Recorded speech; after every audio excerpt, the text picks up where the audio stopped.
there, welcome to this episode of Author Success Show. The special guest we have today is Seema K Bharwani. Seema is a course experience designer and the founder of contentbyseema.com.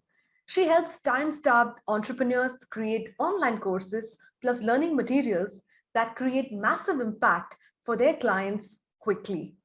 She spent over 14 years in the learning and development industry and has worked with Fortune 100 and 500 companies, best-selling authors and motivational speakers, and seven-figure entrepreneurs like Bushra Azhar, helping them create courses and learning materials that get real results for their business and their clients.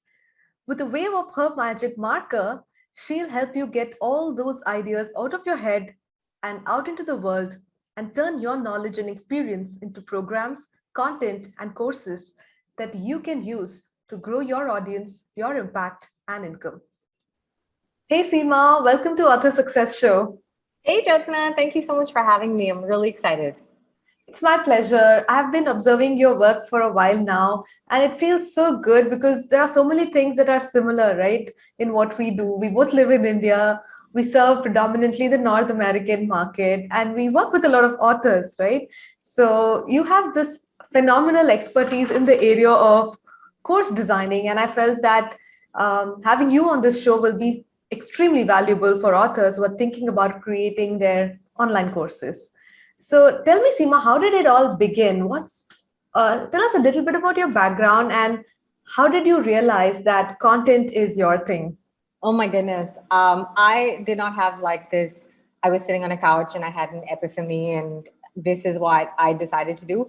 I have been doing this now since 2005. I started my career as a corporate trainer and an instructional designer. Mm-hmm. And the other day I was actually just thinking, funny story, even a year before that, I was working an entry-level job in customer service. You know, BPOs were a huge thing in 2003, 2004 in India. And I still remember going to my manager with a copy of 7 Habits book and saying, hey, do you think we can turn this into a course and I can deliver it for the team? And he was like, that is a stupid idea. Why would you want to do that? Go and do what the thing that we actually pay you to do. So even before I came across this concept of creating a book or rather taking a book and creating a course out of it, I think somewhere in my subconscious, I just knew that they were a really good fit and it was something that I wanted to do. So I had that corporate career for a long time. 2009 is when I started kind of double hatting online and I looked for different sites that were looking for service providers to do different things. And my very first project was somebody who wanted to turn his book into a workbook and a training manual. And I was like, oh, I can totally do that super easily, given my training background. And that was kind of how I fell into this online course creation space. And it became the thing that I wanted to do full time. So yeah, I kind of feel like this has been my journey now for almost 10, 15 years. I feel very old saying this, but yeah, 15 years that I've been in this space of learning and development and playing with courses and reading and everything, all of the things that we both loved actually. Right. Actually, now when I also look back at my employee days, I used to be really proud that I finally quit my job and, I'm on my own. But actually those days as an employee also teach us so much, which kind of become like the foundation for what we do later on in life, right? Absolutely. And it's interesting because I get clients. In fact, I had a call with someone today and she was like, I don't know if you'll be a good fit for my audience because my audience talks to corporate. And I'm like, I am totally a great fit for your audience because my background is 9 years of corporate training and development, including selling to corporates. And so I can definitely talk to them about course creation and online learning and all of those things. So I think no experience that we go through is wasted. And if you don't get a result out of it, at least you're going to get a really good story out of it. So true. So at what point did you realize that I cannot be a freelancer anymore and I need to build my personal brand and create my business based on my expertise? So interestingly, it was not like I won't say it was a super conscious decision, but I came across someone you might know, Bushra Azhar, online. Yes. And till that point, I was always working behind the scenes. And I always thought, I think it was, again, the BPO mentality that I was like, oh, being from India, I'm like meant to be behind the scenes. There are not a lot of brown girls making waves or at least there were not a lot of brown girls making waves a few years ago. And then suddenly I got this email, or I saw an ad from Ramit Sethi about Pusha, and I'm like, she looks like me. She sort of sounds like me. And somehow she's managing to do this whole thing where she has a brand and she shows her face and she shows up with her like Indian/Pakistani accented English, and people love her. So why do I have to hide? And that was kind of like the catalyst with which I decided to take the first step and start building a brand. And I made the decision to show my face and actually show up and talk about what I do and get clients that way. Right. I just love all the stuff that you put out on contentbyseema.com. So those of you who are watching or listening to us, please go check out contentbyseema.com. It's a fantastic place to learn so much about not just Seema, but how you can use your expertise and convert it into digital products. So tell me, Seema, you must be working with a lot of authors. So what do you think is the primary difference between writing a book and creating a course? I think the amount of work that goes into it is so much more when you're writing a book as compared to when you are creating a course. That's just my personal experience, is that I think we think a book needs to be perfect, and because it's going to be immortalized in the world, and you're going to have an ISBN number, people can find you. But courses give you a little more freedom to mess things up. And so I feel like with a book, it's when you commit to writing a book, you have decided what your process or the thing that you want to share with the world, you've decided, and you've put it into a book and you've put it out into the world. With a course, you have a little more flexibility that you can still be in the process of deciding. So you can still test and validate and refine your ideas, and then you can put it in a book. So it's like a chicken and an egg situation. Your next question might be, should you write a book first or should you create a course first? I was about to ask that. And I will say, I know people who've done it both ways. It really depends on your strengths. And if you have an amazing team like your team and your business behind you helping you get your book done, then get a book together and write the book. And also, if I think your primary motive is to build authority and stand out, then I think a book is probably the best step you can take. Because if you're starting from scratch and you don't have a big list or a big audience and there's some competition in the world, I think a book is the way to go first. And then you can always turn the book into multiple things. But then if you are someone who already has a list and you've got you've got an idea, launch your course, and then you can always reverse engineer it into a book. I know a lot of clients and friends who literally transcribed their book, sent it to an editor, added some bells and whistles to it, and they have a fully published book that goes out into the world. Right. Let's look at it from the consumer's point of view. If the reader or the student who's taking the course, keeping them in mind, what is the difference in the things that they learn from a book and a course? So I think it's about ownership. With a book, I would say it is 99% ownership on your part to go through the book and apply what you have learned, to take the notes, to do the linkage between the book and your business or your life. The ownership of learning is almost, I would say, 99% on you. With a course, it is still on you. You still have to log in and finish it. But the way that nowadays modern day courses are designed, I would say the trainer or the teacher can support you to about 40 to 60%. And so you're sharing the ownership of getting to the finish line. And also those pieces of how do I customize this content to my business? If you have additional questions, if you're getting stuck, it's easier to solve those with a course. So I think that's the difference from a student's or a consumer's perspective. Yeah, that's so true. And that's rightly because, that's probably because why a course would easily be 10 times more expensive than a book, right? Exactly. 10 is like at least 10 is like the lower side of it. I would say like more close to like 100 times the price of a book. If an average book is $9.99, then I would say an average course starts at $9.97. That's right. Yeah. So do you think any kind of book can be converted to a course, or do you have some preferences that ideally these kind of books in these genres would easily be able to convert to ideal courses? I would say non-fiction books are obviously the ones that have potential to be converted into a course. But that being said, I think almost all of them can become courses with a little bit of creativity. And you will see almost all of these genres that books are written in, there's always going to be some kind of online course that you can find in the same genre. So I think whether it's, I've had customers who've had books where they have told their story of spirituality and finding God through trauma. And we've turned that into a workbook and a masterclass. And then I have had the more business clients who have written almost like a process-based manual with stories. And of course, that is really easy to convert into a course. So it does take a little bit of creativity with some books, but I think almost any, I do this, I read a lot like you, I love reading. I think we have the twins when it comes to our bookshelves. And they are also color coordinated the I same know, way. we're like, it says something about our brains, or like, you know, what our husbands go through when, when we're organizing and creating things. But I always play a game with myself, which is whenever I'm reading, I always ask, oh, what could this be a course? Could this be a workbook? What product could this book be turned into? And usually all the books that I've read can be something. Usually when we work with authors, the advice we give them is don't just make it all about your story, or don't just make it just like a manual, which is going to be so boring for the reader. Have a good mix of story and strategy so that later, if they have to convert it into a course, it's going to be so easy when you know these are the 7 modules or something like that. It has a structure, right?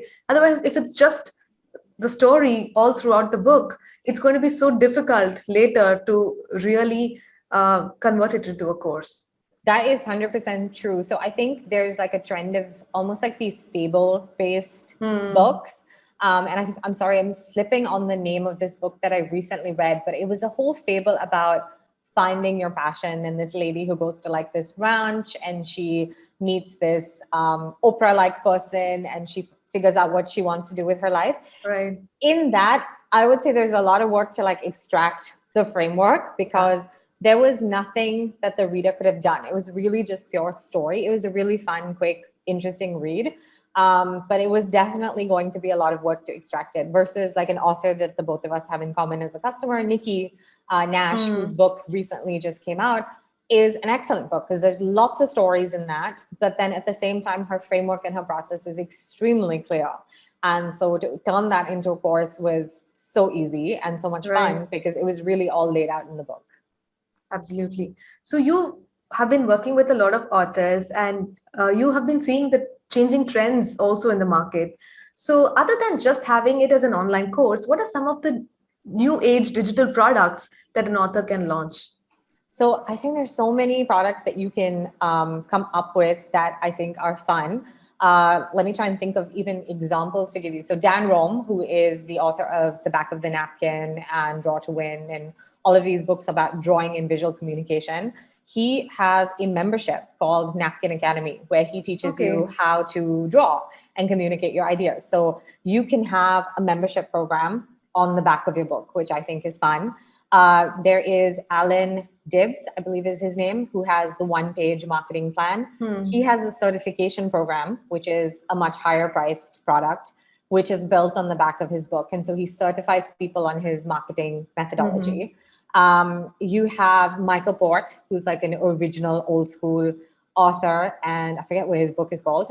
Book Yourself Solid, I think is his program. That's right. And he has like, I think a certification plus a high ticket program, plus like a in-person boot camp, all built around his intellectual property around his book. I have seen people who do just digital products, like they will have, templates that are sold on the back of their book. And so the possibilities are really endless when it comes to having a book. Even you can have an audit or an assessment. So I think it is Know Your Strengths or Find Your Strengths, which is the Gallup Publishing House's book. And then on the back of that is the Strengths Finder assessment. So I think you can do Strengths Finder on its own, or you can buy the book and then Strengths Finder code is inside the book, and then you can take the assessment. So the book and the assessment essentially go hand in hand, and you can put them together. And then I think the easiest for authors sometimes is also just doing a workbook,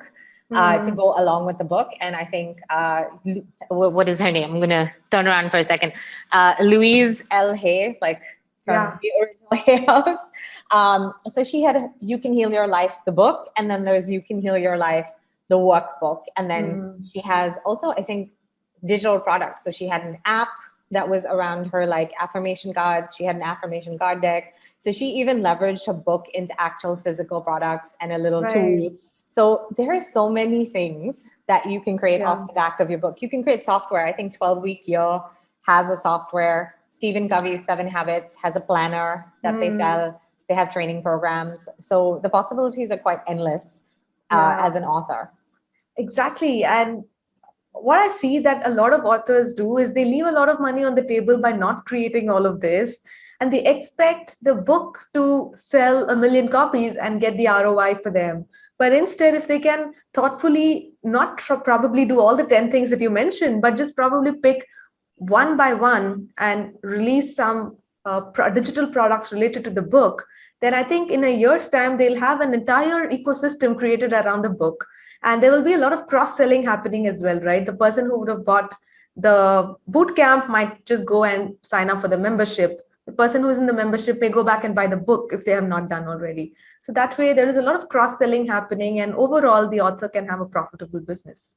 Absolutely. And what's interesting to me, is, I don't know if you have noticed this, is that even the authors that are bestsellers, and when I say bestsellers, they're like paid thousands and hundreds and thousands of dollars to be authors, people like Gabriel Bernstein and all of these authors, they have products on the back of their books, and they've built businesses around that. Like Stephen Covey is, I think, one of the most well-known best-selling authors of all time. And he was smart enough decades ago to realize that I should have a training program around my book. I should have a planner. I should have a certification. He has a whole ecosystem built around his book, even before the internet was the internet. And so hats off to that man and his vision. But they do that. So if you're smaller than like Stephen Covey, then I think it's definitely worth investing in putting something together. That's right. So what should be the first steps one should take before they just hit the record button and start recording their course content?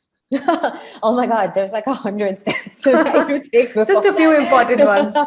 I think so while I could say your book maybe has, even though I know we both start with the same question, which is who's your ideal reader and who's your ideal consumer of the book.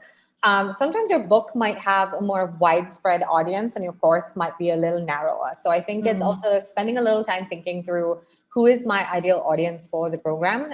Also in terms of pricing, because with your book, in terms of affordability, your criteria is that this person can afford $10 or $2 in Kindle, or like $27 on Audible.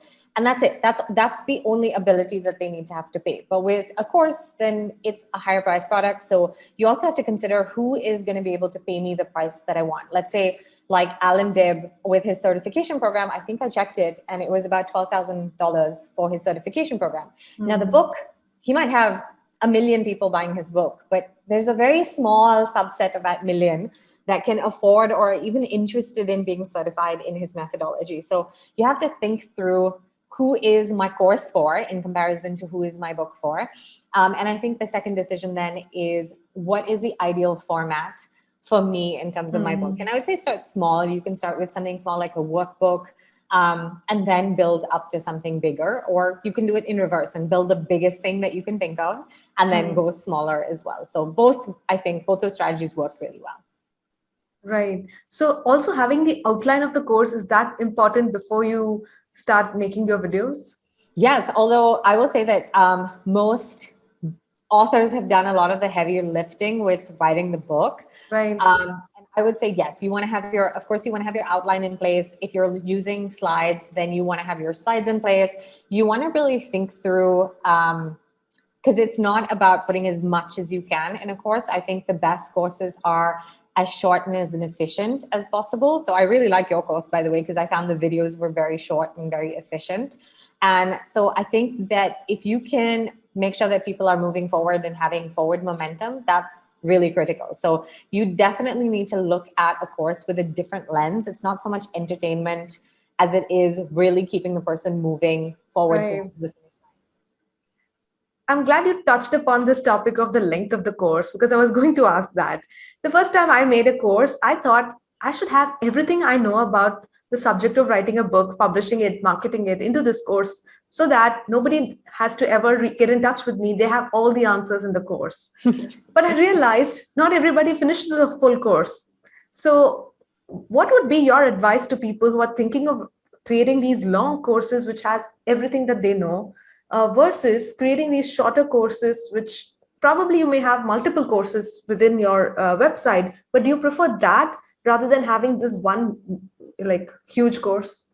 So I would say with bigger courses, you have to be in the current climate and the way that things are. You probably have to have a lot of support with a longer course. And so you need to be prepared for that because people will lose momentum because we're distracted by everything. And so people are going to lose momentum. So that's why you would see these bigger courses typically are also very high priced because they're also accounting for, number one, they're counting on price to get you to pay attention and to actually complete the program. And then the second thing is that they're able to add in coaches or people giving you feedback and a whole ecosystem to support you and get you to the finish line. So if you are designing a bigger, everything in the house is going into the course, then just know that this is what you have to be aware of. But I think we're so used to instant gratification that shorter course, you might be surprised, but shorter courses have higher completion rates. And they are definitely great because people buy them for a single objective and then they get that objective done. And then if they like you and you're teaching something else, then they'll buy something else from you. And if you have a lot of ideas, put them in a membership site. So rather than making like an entire course on like how to change your life in 3 years, make it a membership site that somebody can stay in for 3 years and add something new every month. Yeah. Right, absolutely. So that way people can stay for as long as they want, and there will be people who will stay for a longer time if the course is Absolutely. good. As long as you keep delivering value and they keep having the need for that value, I think they wouldn't cancel. Right. So a few years ago, everybody was creating these small courses on platforms like Udemy. But these days, I see a lot of people launching their courses on their own platform. So, what is the current trend? I wanted to know from you, Seema. What would you suggest to people going to like this platform that has multiple courses and have your course as one of them, or having it on your own portal? So it's two sides of a coin. I think you have to really be honest about what you're willing to do to make your business run. And so if you want to go to a platform like Udemy and Skillshare, then know that you will take a little bit of a hit on revenue, but you don't really have to do the marketing. And so for a lot of people who are like, I don't want to build a lead magnet and a list and email my list and have a newsletter and run ads and do webinars and have a launch, there's like creating a course, selling a book is one thing, and then there's a whole other thing of marketing and launching the whole thing. So if you don't want to do any of those things, then you could go to a platform that already has a marketplace and see if that's something where you can be successful. I also know a lot of people use that as almost like a lead magnet. So they'll go to a Udemy or a Skillshare and they'll create a simple short course, but very high value. And then they'll let people know how they can find them on their own platform. And then they charge a higher price for their own products. But if you want to sell to fewer people or even a lot of people, but you want to charge a higher, more premium price, then I think you would have to go the route of having your own platform. That being said, you can also do both and experiment and see what works for you. But just know you have a limited number of hours. And so you definitely want to see what gives you the most bang for your buck. Right. In the last 1 year during the pandemic, I see so many people take their content and expertise and explore it in the digital platforms. And many of them are doing in their own languages and not in English. So do you see the future going towards local languages? 100%. So I know even as far as 10 years ago, I've had clients who were approached by people in Russia, people in China saying, can we retranslate your courses into our local language, and then we'll be like your exclusive partner to sell them in our countries. And so I definitely think that if you can or you want to translate your course and sell it in another language, then there's a lot of potential for that. And even especially countries like for example, our country, a lot of people might prefer a course in a local language. Now, again, you have to account for pricing. Yeah. And so that might be like a different ball game, but I definitely think there is potential for that. In fact, I had some friends based out of Indonesia who had a whole business where they would basically resell people's courses, as in they'd be affiliates, but then the bonus would be that they would translate the course into I think it's Malay in Indonesia. So they would translate it into the local language, and then they would give that as a bonus. So if somebody didn't understand English that fluently, then they could listen to the translation. That's a nice business model, actually. Yeah, it was a very successful business model. Right. So when it comes to writing a book, I see a lot of authors trying and doing everything themselves. It's difficult, but some people just want to do it themselves. But there are also authors who are smarter and they want to do certain things themselves and give the rest of the things to a company like ours, probably. Similarly, when it comes to creating courses, what are some of the benefits that a person would get while working with a course experienced designer like you? Good question. And I'm glad you asked that. So I would say that with a course, you can outsource essentially everything other than the actual recording of the program. So I think that's awesome because there's over 100 things that need to be done on the course creation side, but there's also 200 things that need to be done on the marketing and sales side. And there's usually just one of you. And when it comes to marketing and sales, because there's a lot of flexibility for you to lose money, especially with ads and things. And with webinars, you have to show up, you have to sell. On Instagram, you have to show up, you have to sell.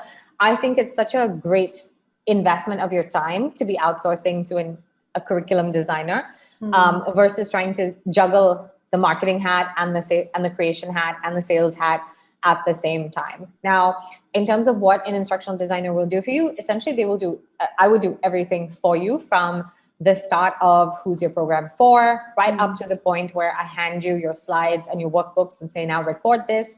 And then if you want, after you've recorded everything, you send me your videos, and then our team will even load it into your platform for you. So we'll create, if you have assessments that go along with your course, we'll do your assessments, we'll write your lesson objectives, we'll make your platform look pretty for you.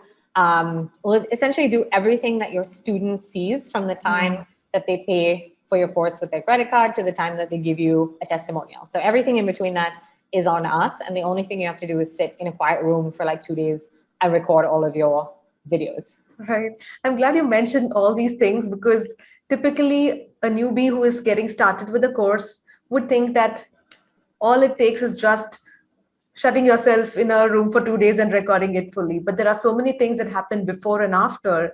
And it always makes a huge difference when people work with experts like you, because it not just takes away the overwhelm, but the production standard is so high that they will be able to price their course at a higher fee.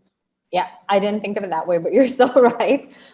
It does help you with pricing and positioning. And it also helps you with people dropping off, because I think also things have changed. In maybe 5-6 years ago, you could actually shut yourself in a room and talk to the camera or talk over slides for like 2 hours and people would pay you for that. But today people are like, why is your course video longer than 10 minutes? Shouldn't you be doing shorter videos? Where's the workbook? Why is there no transcript? Don't you have an audio version of this? Your audio quality is horrible. Your slides, you don't have nice looking slides. So, where's the Facebook group? Why isn't anybody interacting in it? So there's so much to think of when putting your course together. Yeah, because people are aware they are taking so many courses and they don't want to settle for something that's just so basic. Exactly. So I think standard wise, people have so many options today that they definitely are a little more picky when it comes to how they're spending their money. Yeah. So now that there are so many options out there, and as an expert, people are aware that there are so many other courses on similar topics. And I see that similar to writing a book, even while creating a course, that could be one reason why people don't go ahead and finish that course, because they feel that why would somebody buy my course when there are all these other experts? When there is Bushra's course out there on persuasion, why will someone buy my course on the same topic? So what would be your message to all these experts who don't realize that they are experts?